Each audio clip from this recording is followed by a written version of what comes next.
올라갈 때는 신나게 아무 생각 없이 샀단 말이죠. 근데 지금 그 사람들의 생각은 다 바뀌었습니다. 본전만 오면 팔 거야. 고점은 절대 내 본전이 아니고요. 고점에서 내려올 때 어쨌든 어딘가에선 파는 게 성장주에서의 매도 타이밍인데 네. 고점을 찍고 내려올 때 어디가 성장주의 매도 타이밍이냐를 생각해야 돼요. 세상 물정을 몰랐어. 첫 번째 책이 삼박자 투자법이죠. 맞습니다. 예, 그 이 삼박자 투자법이라는 정말 귀에도 눈에도 쏙 들어오는 이게 또 이론 자체도 굉장히 잘 정리가 되어 있는 투자법입니다. 정말 정석이라고 봐도 무방할 정도로 저는 그렇게 보이던데 삼박자 투자법이 뭔가요? 네, 우리가 보통 재료 때문에 주식을 사시는 분도 있고 재무제표 때문에 주식을 사시는 분도 있고 차트 때문에 주식을 사시는 분도 있어요. 여기서 포인트는 뭐냐면 수요 공급의 법칙을 연결시키면 네.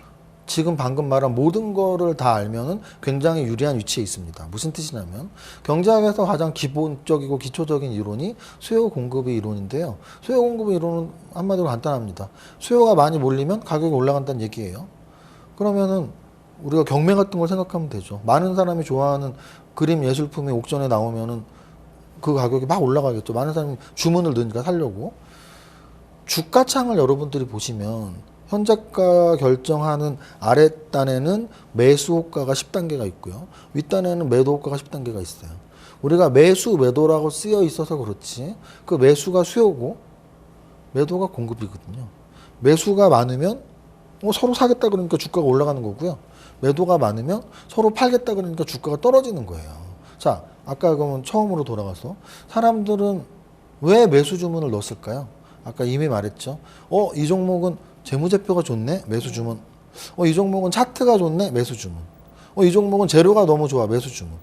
그러면 그거 하나를 보면 3분의 1밖에 모르는 거예요. 매수 주문 넣은 이유를. 근데 세 가지를 다 알면 이 종목은 차트도 좋고 재무제표도 좋고 재료도 좋네? 매수 주문. 누가 돈을 벌까요? 당연히 셋 다 보고 주문 넣는 사람이 돈 벌겠죠. 수요 공급의 법칙상 셋 다 좋은 종목은 차트만 보는 사람도 주문을 넣을 것이고 재무제표만 보는 사람도 주문을 넣을 것이고 재료만 보는 사람도 주문을 넣겠죠. 그래서 삼박자 투자법의 핵심은 수요 공급의 법칙상 많은 사람들이 좋아하는 종목을 사면 돼. 근데 사람들이 뭘 좋아해? 재무제표가 좋은 회사 좋아하던데, 차트 좋은 회사 좋아하던데, 재료 좋은 회사 좋아하던데, 그러면 셋 다 좋은 종목을 사. 이게 삼박자 투자법입니다. 네. 재무제표, 재료, 그리고 차트까지 맞습니다. 모두 갖추어진 종목에 투자를 해야 된다는 게 바로 네. 삼박자 투자법인데요. 자, 또 유리한 위치에 서기 위해서 우리가 꼭 알아야 될 것이 바로 성장주입니다. 유리한 위치뿐만 아니라 부자가 되기 위해서는 반드시 또 성장주를 알아야 하지 않을까라는 생각도 들어요. 물론 투자 스타일마다 다를 수 있습니다. 이렇게 또 경험상 얘기하시는 분도 계시겠지만 대표님이 보시기에 가치주보다 성장주가 더 좋은 이유가 뭔지 궁금하고요. 또 성장주도 단점이 있을 거거든요. 뭐라고 보실까요? 성장주가 유리한지는 사실 코로나 이후에 지금 거의 한 3년 되는 투자의 현실을 보면 돼요. 그래서 코로나 이후에 급등을 했었던 종목들 또는 최근 올해 들어서 특히 급등했던 2차 전지 관련주들 또는 로봇 관련주들 이런 종목들이 대부분 성장주 라인의 종목들이거든요. 성장주가 가치주보다 좋은 이유는 우리가 주식 투자를 하는 이유를 생각하면 돼요. 주식 투자를 하는 이유가 예를 들어 나는 1년에 배당 수익 5% 정도면 되는데 라고 생각하는 분들은 성장주 사시면 안 되죠. 왜냐하면 성장주는 배당을 그렇게 안 할 테니까. 그러면은 나는 배당 수익률 한 3%, 1년에 3%가 목표야, 5%가 목표야. 그분들은 배당 성향이 높은 무슨 금융주 위주로 사시면 돼요. 또는 나는 1년에 2배 벌려고 하다가 손해나면 죽어도 싫어. 나는 손해는 좀 안전한 종목 사고 싶은데 그러면 보다 안전하게 움직이는 종목을 사면 돼요. 그런데 나는 주식으로 저 슈퍼게임 이세무사처럼 나는 100억 벌고 싶은데 가치주로는 절대 100억을 벌 수 없기 때문에 성장주에 투자하라는 뜻이고요. 자, 그러면 왜 그럴까를 생각하면 가치주와 성장주의 정의를 생각하면 돼요. 가치주는 앞에 뭐가 빠져 있냐면 저평가 가치주라는 말을 저평가가 빠져 있어요. 그러면 저평가라는 말은 비교되는 뭔가가 있어야죠. 저평가 가치주는 뭐냐면 가격이 가치보다 낮게 거래되고 있어. 가치가 저평가돼서 가격이 낮게 거래되고 있어. 이게 가치주잖아요. 네. 그러면 가치주의 정의상 가치주를 산다는 얘기는 낮게 거래되고 있는 걸 산다는 얘기잖아요. 그러면 가치주의 정의상 낮게 거래되는 걸 샀을 때의 최대 목표 수익률은 가치만큼 올라온 거잖아요. 핵심은 그거예요. 가치보다 얼마나 낮게 거래되고 있을까. 그래서 적어도 현재의 그 주당 가치가 10,000원이라면, 그리고 세계의 투자자들이 바보가 아니라면 저는 한 20, 30%, 40%의 구간에 왔다 갔다 한다고 봐요. 그러면은 30%라고 해도 7,000원인데 7,000원에서 산 종목이 10,000원 가면 팔아야 돼. 왜? 적정 가치 같기 때문에. 그러면 저평가 가치주는 목표 수익률 내봐야 30%, 40%인 거죠. 그런데 성장주의 정의상 성장주는 뭐냐면 과거보다 오늘부터 미래에 그 회사의 기업 가치가 계속 성장하고 있다는 얘기예요. 언제 성장이 끝날지는 일단은 전제 조건은 계속 성장한다고 전제를 합니다. 그러면은 이 회사의 기업 가치가 오늘은 주당 10,000원인데 6개월 후엔 주당 20,000원이 될 수도 있고 1년 후엔 주당 30,000원이 될 수도 있고 10년 후엔 주당 100,000원이 돼 있을 수도 있죠. 그러니까 성장주가 텐베거 종목이 대부분 성장주에서 나오고 텐베거는 가치주에서 나올 수가 없습니다. 그런 관점에서는 성장주가 훨씬 유리하다고 저는 보고 있는 거고요. 자, 그렇다면 모든 대상에는 장점과 단점이 있어요. 그럼 성장주가 그렇게 좋으면 단점은 없냐? 있죠. 성장주의 단점은 뭐예요? 아까 제가 전제 조건이 과거보다 오늘까지 성장했어. 그리고 오늘부터 앞으로 계속 성장할 거야. 근데 그 전제 조건은 언젠간 틀리겠죠. 영원히 성장하는 사람도 없고 영원히 성장하는 기업도 없습니다. 분명히 피크는 찍을 거예요. 그럼 그 피크를 찍은 이후에는 더 이상 그 종목은 성장주가 아니잖아요. 그래서 피크를 언제 찍느냐를 우리는 아무도 모른다는 거. 대표님도 모르세요? 모르죠. 그거 알 수는 없습니다. 아무도. 왜냐하면 이 피크가 지나고서는 알 수 있어요. 그거는 우리 인생도 똑같아요. 지나야지. 맞아요. 내가 왕년에는 그때. 내가 예전에는 와, 그때 진짜 젊고 예뻤구나. 왕년에는 예전에는이라는 말이 나와야지 피크가 지난 거거든요. 네. 주식도 똑같아요. 계속 올라갈 땐 언제 끝날지 모르는데 내려와 봐야 이제 더 이상 저 때까지 못 올라갈 것 같은데 성장이 끝났다라고 생각하는 거죠. 그래서 성장주의 단점은 고점이 언젠지 모른다. 그래서 그거를 모르지만 그거를 해결하기 위해서 계속 자신이 보고 있는 성장 산업 그리고 그 성장주에 대해서 피드백을 계속 해야죠. 차트로도 피드백을 하고 재무제표로도 피드백을 하고 네. 제로로도 피드백을 하면서 고점을 언제 찍을지를 연구하고 예측하고 대응하고 그게 고점을 맞을 확률이 높아진다면 그때 고수가 되는 거고 계좌가 계속 수익이 많이 나고 보통 사람들보다 훨씬 큰 수익이 나는 거죠. 네.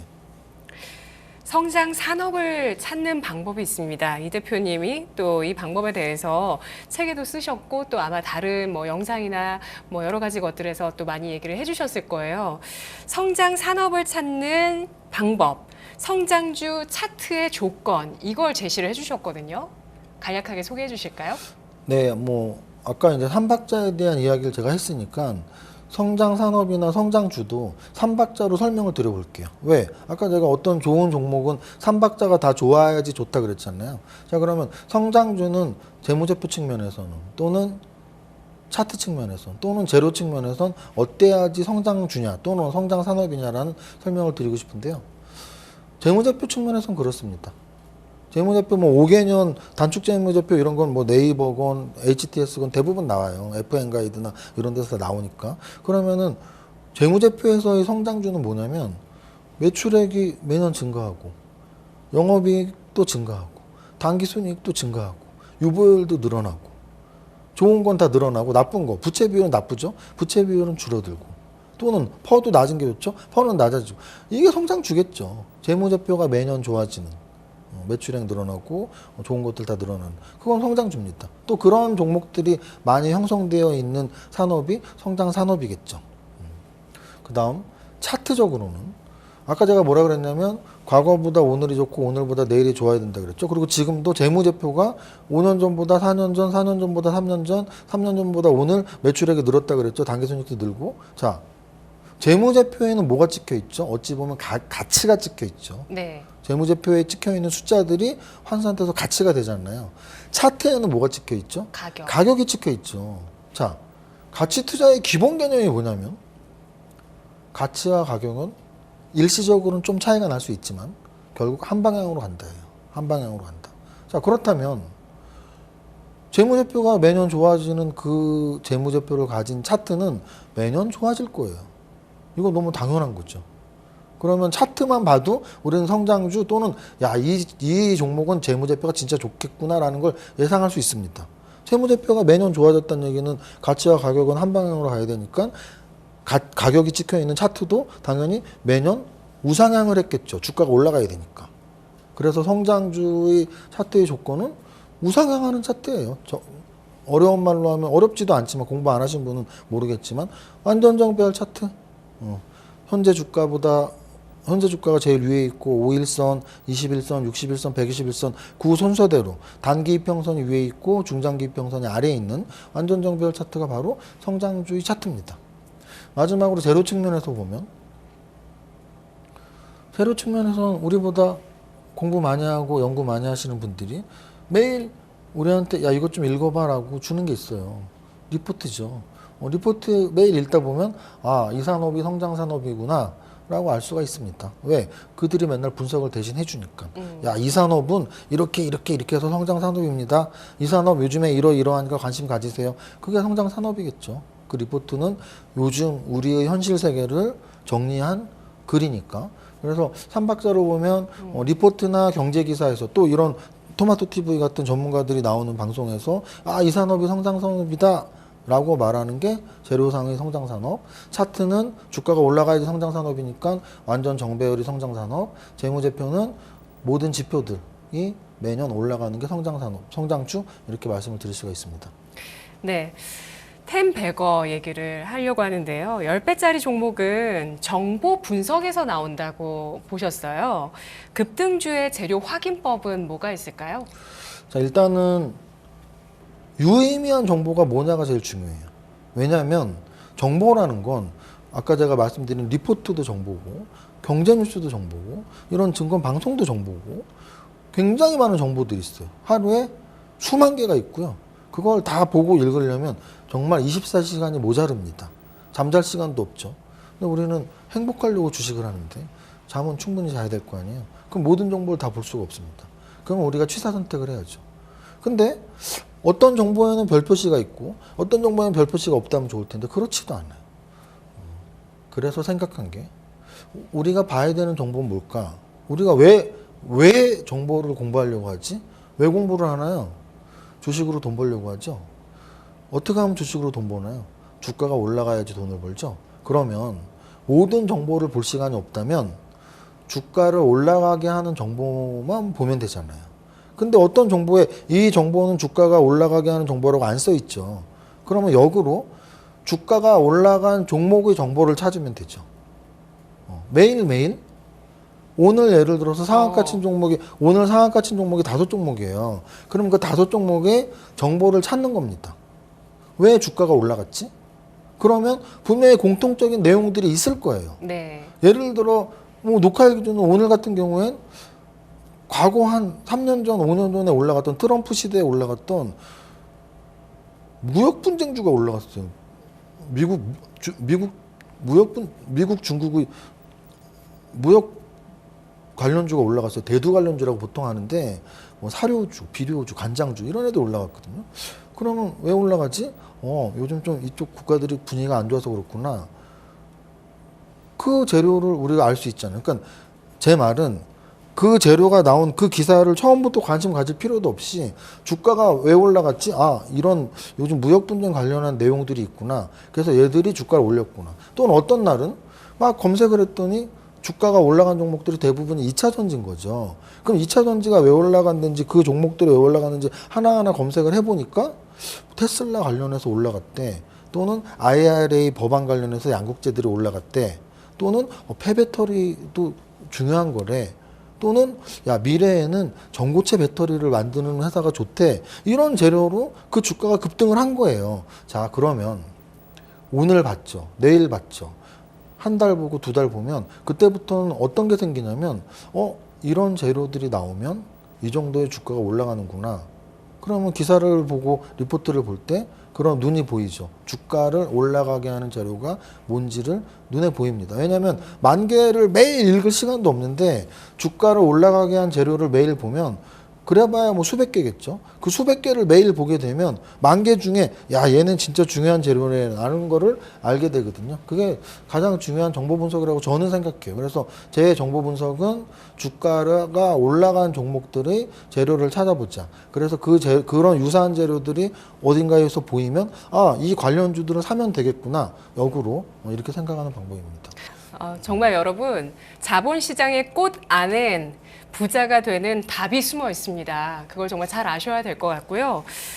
그리고 성장주의 변곡점과 매도 타이밍을 잡는 법에 대해서 아까 정말 연구가 필요한 분야라고 예고를 해주셨는데 이 방법에 대해서 어느 정도 파악을 하고 계실까요? 네. 일단 아까도 말씀드렸지만 성장주는 가치주 투자보다 훨씬 큰 수익을 내기에 용이한 접근법인데 단점은 고점이 지나야 하는 거고요. 지나야 한다는 얘기는 우리의 생각을 좀 바꿀 필요가 있어요. 우리가 보통 매도가 어렵다고 하시는 분들이 특징이 뭐냐면 고점이 자신의 본전인 줄 알아요.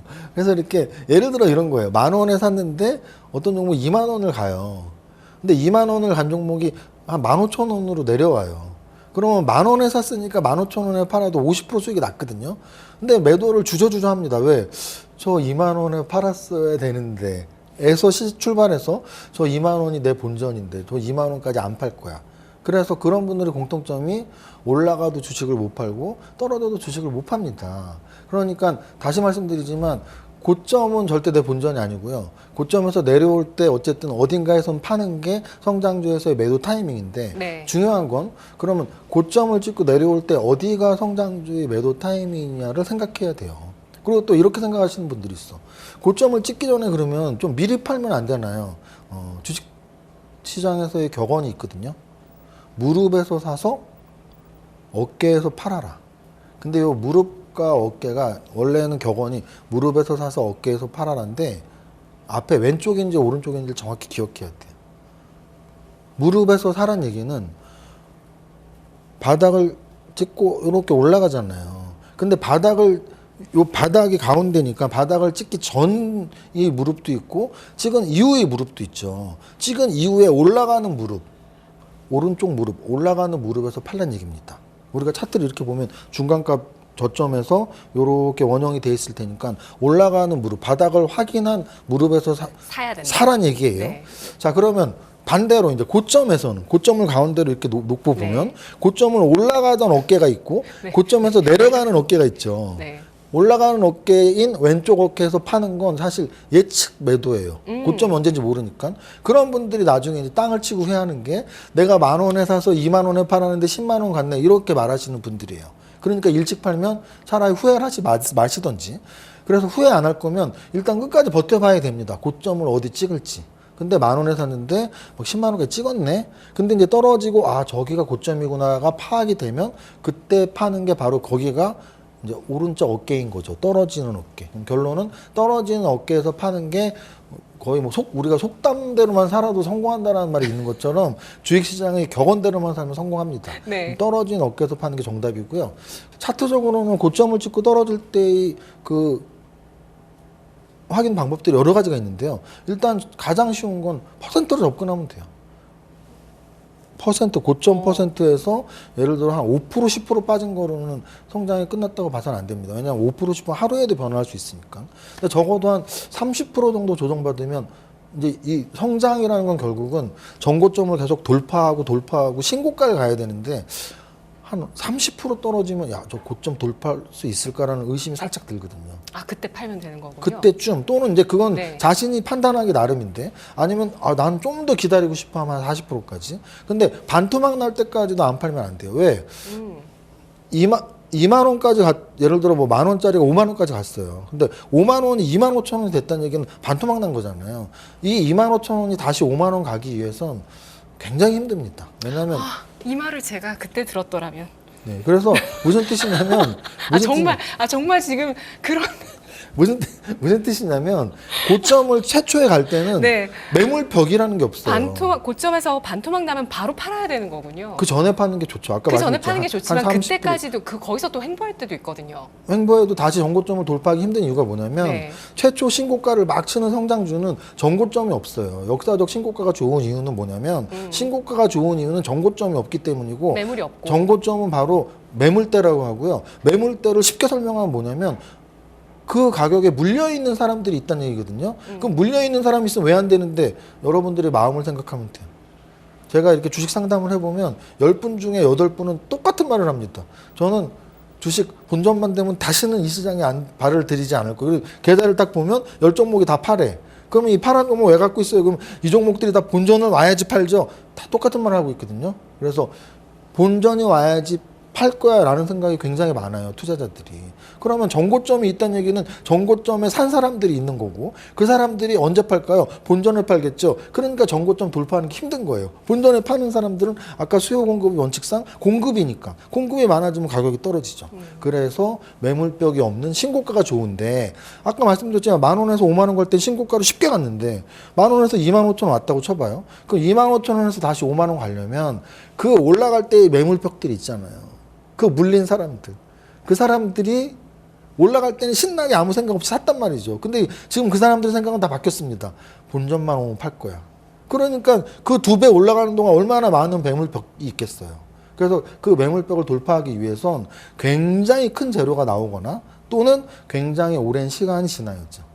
아까 말씀을 해주셨지만 그 팬데믹 이후에 정말 그 위기를 극복하는 과정에서 각국에서 많은 노력을 하는 와중에 지정학적 리스크도 불거지고요. 우리나라는 그 가운데서 이제 복합 위기까지 맞이하면서 그 가운데서 그래도 정말 템배고 나왔었고요. 꽃이 핀 것은 성장주였어요.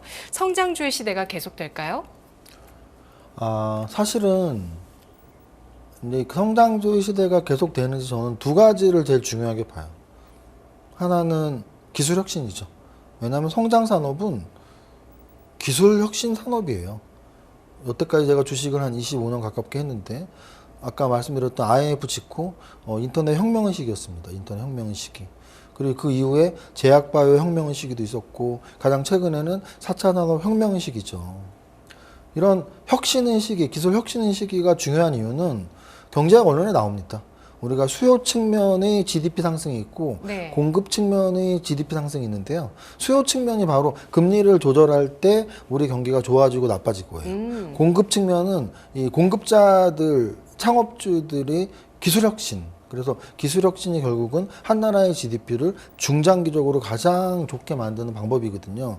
그래서 지금 저는 성장 산업에 투자해야 될 때는 기술 혁신이 있는 시기인데 지금 기술 혁신이 있는 시기인가 보면은 일단 자동차에서 기술 혁신이 계속 나오고 있죠. 그렇죠. 두 가지 쪽에서 나오고 있습니다. 하나는 연료의 미래화죠. 연료의 미래화가 바로 2차 전지 산업의 급등으로 나왔고요. 그 다음은 주행의 미래화예요. 주행의 미래화가 자율주행이죠. 그래서 전기차 산업에서 나오고 있고 로봇 산업에서 나오고 있습니다. 지금 우리나라에서 우리 개인들보다 훨씬 정보력, 자금력, 결단력이 뛰어난 그룹사에서 지금 우리나라 상위 그룹 다예요.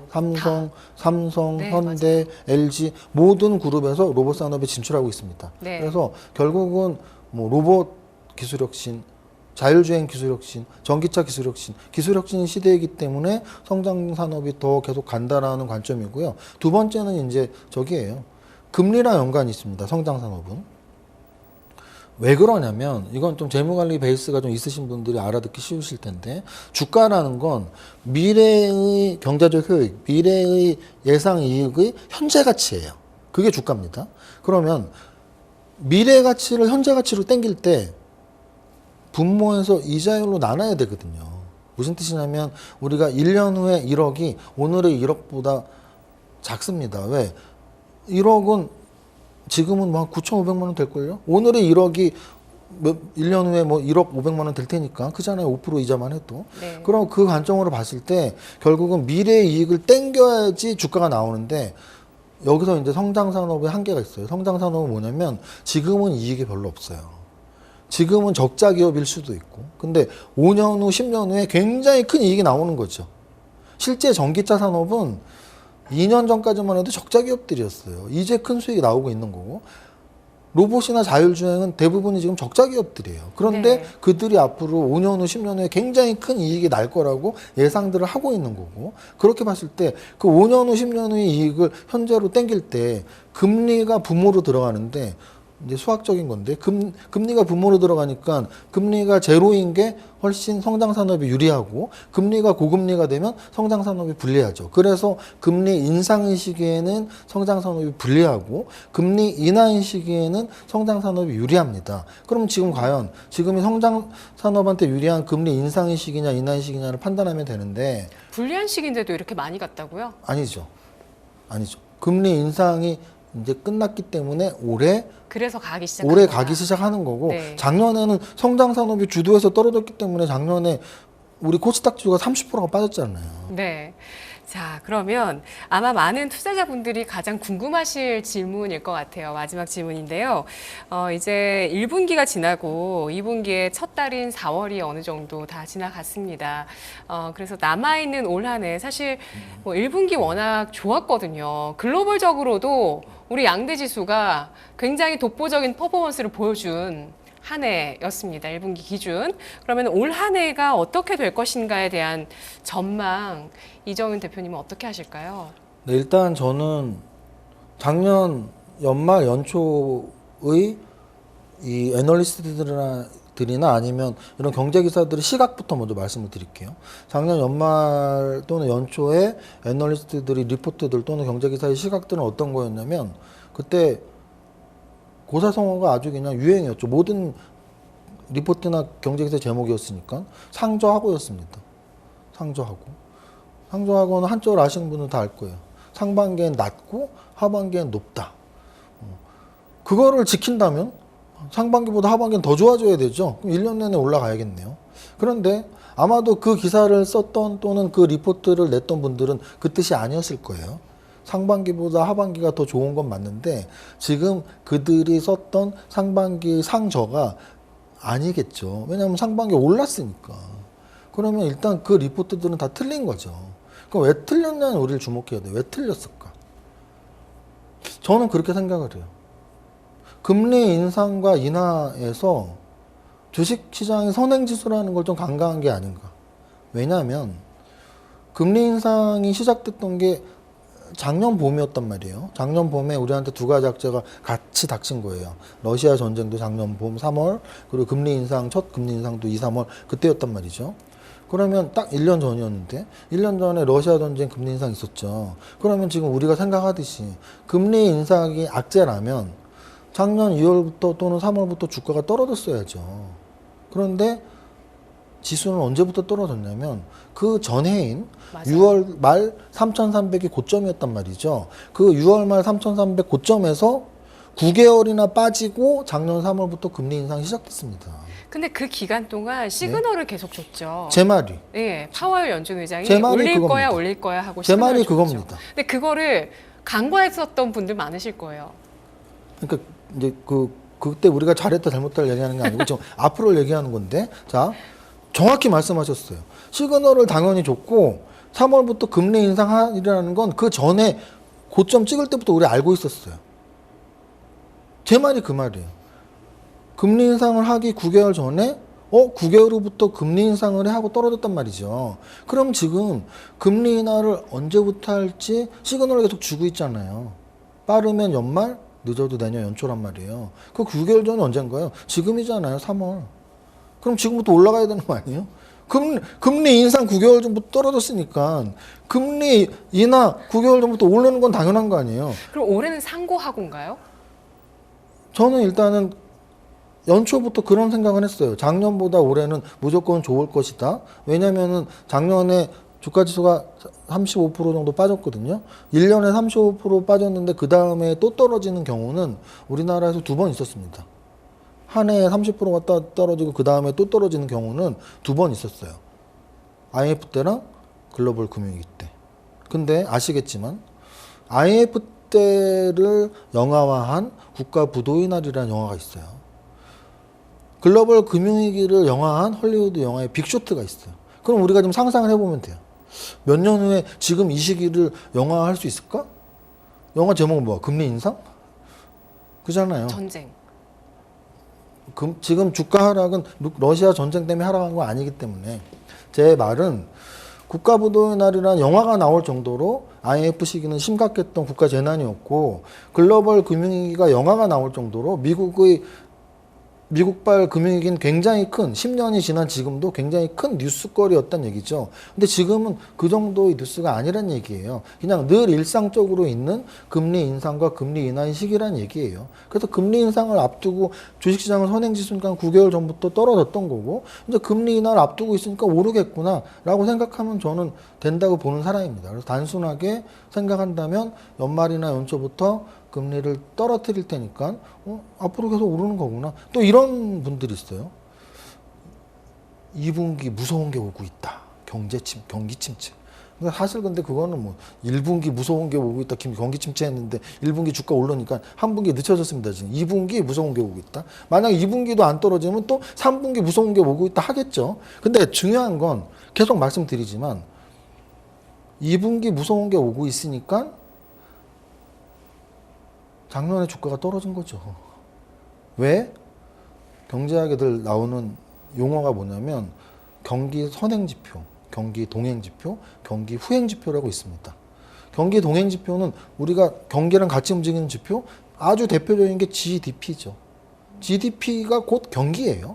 그러면 경기 침체 뭐예요? 뭐 GDP가 낮아지는 거, 기업들의 실적이 낮아지는 거, 그걸 지금 오고 있대.